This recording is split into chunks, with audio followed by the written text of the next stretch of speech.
السلام علیکم دوستانو، شیردل تخنیکی معلوماتی چینل ته ښه راغلاست. الله تعالی دې وکړي د صحت او عافیت جامه پتن ولرئ.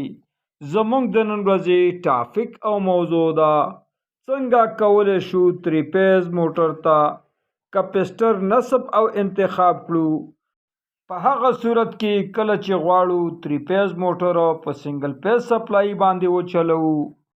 نو دوستانو، زه غواړم په دې رابطه ستاسو سره مختصر لنډ او مهم معلومات شریک کړم. نو دوستانو، دا ویډیو مه مس کوئ، تر اخره پورې وګورئ ترڅو د دې مفیدو معلوماتو څخه ځانونه برخمن کړئ. نو دوستانو، راځو ټاپک او موضوع ته.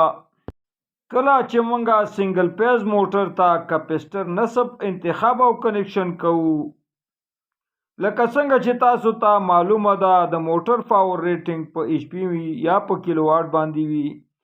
اول راځو کله چې د موټر پاور ریټینګ په ایچ پی باندې وي. دوستانو، څومره چې د ایچ پی والا موټر وي د دې شارټ کټ فرمول طریقه د کپسټر د انتخاب مساوي کیږي ایچ پی ضرب 500 سره. اگزامپل مثلا زمونږ سره یو عدد یو ایچ پی تھری پیز موټر دی، نو د دې مایکو پرادې کپسټر مساوي کیږي ایچ پی ضرب 50 مساوي کیږي د 500 مایکو پرادې کپسټر سره. یعنی زمونږ د یو ایچ پی موټر کپسټر مساوي کیږي د 50 مایکو پرادې سره. دوهم راځو کله چې زمونږ سره تھری پیز موټر پاور ریټینګ په کیلو واټ باندې وي، نو د دې موټر شارټ کټ فرمول مساوي کیږي کیلو واټ ضرب 80 سره.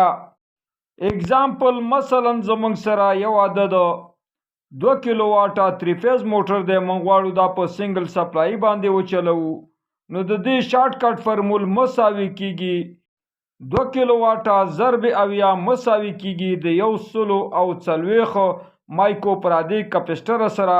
نو دوستانو، په دې دوه مهمو شارټ کټ طریقو سره تاسو کولی شئ خپل هر قسم تھری پیز موټر ته چې غواړئ دا په سنگل پیز سپلای باندې وچلوئ، دې ته مایکو پرادې کپسټر نصب او انتخاب کړئ. دوستانو، دا وه زموږ د نن ورځې ټاپک او موضوع. دوستانو، که غواړئ د بر تخنیک څخه ځانونه برخمن کړئ او خپل هر قسم برقي وسایل په خپلو کورونو کې ترمیم او جوړ کړئ، نو دوستانو که زما چینل مو نوي سبسکرایب کړئ، زما چینل سره سبسکرایب کړئ، او که دا ویډیو مو خوښه شوي در سره لایک او شیر کړئ د خپلو ملګرو سره ترڅو خیر او پیدا ټولو ته ورسیږي.